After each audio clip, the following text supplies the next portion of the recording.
Dito nag one by one kaming na dito mga doy. Pakitaan natin yung microorganismo lagi. So bigla siyang lumamang dito mga doy. Kasi siya yung unang nakapag-level to. Ay madaya maning iringan Pero hindi tayo magpadaog-daog. Ipakita natin sa kanya na madlock siya sa atin. Gapang hanggat may lifesteal ka pa. Mas pinili ko na lang talagang bumaba dito sa gold lane mga doy. Kasi yung na yan wala man po na klaro yun talaga. Kaso yung Hayabutas, nakaabang lang pala. Sus Mariusip, tama talaga yung nasa akala ko mga doy na matabangan ko talaga yung in namin. Naniid lang kasi yung Hayabutas sa tanglad Tapos yung na pumunta din dito. Paano yan doy? Wala ka ng lifesteal. Nga mag-unsa ka na lang in taon na ni karon. Sinusundan mo kasi in taon yung kapahamakan. Maling-mali ang ginagawa mo. Very big wrong yan doy. Nagkagubot na naman sila doon sa bottom lane. Anong tamang gawin pagkaganyan mga doy? Tama. Tabangan natin ang dapat tabangan. Sa gagawin ko dito, una pa lang, mangayo na lang talaga akong pasaylo dito. Tanawa lagi ko nag-unsa na sila diya. Ano yun, buy one take one talaga?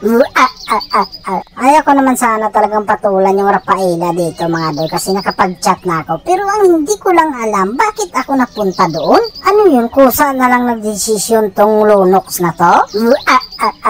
Kaya siguro nang hindi ko siya nakita dito. Sus, Mario, safe kain taon doy.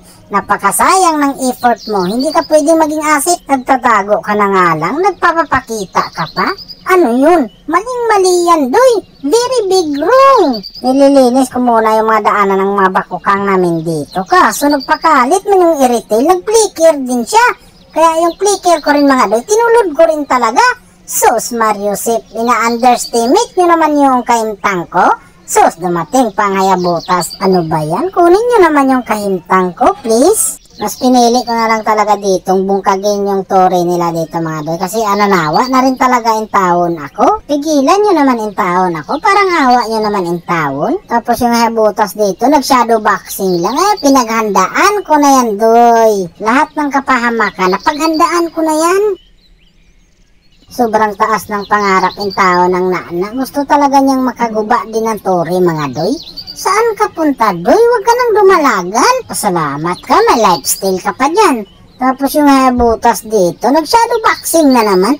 Sus, Mario, safe ka naman in tawon, doy. Nag-shadow boxing ka na lang. Ikaw pa in tawon yung nakatulog. Pakitaan ko kayo mga doy kung paano ko agawin yung mananap na yan. Huwag nyong idilat yung mga mata nyo. Lalong huwag nyong ipikit yung mga mata nyo. Makikita nyo. Bakit naman in tawon kayo pumikit?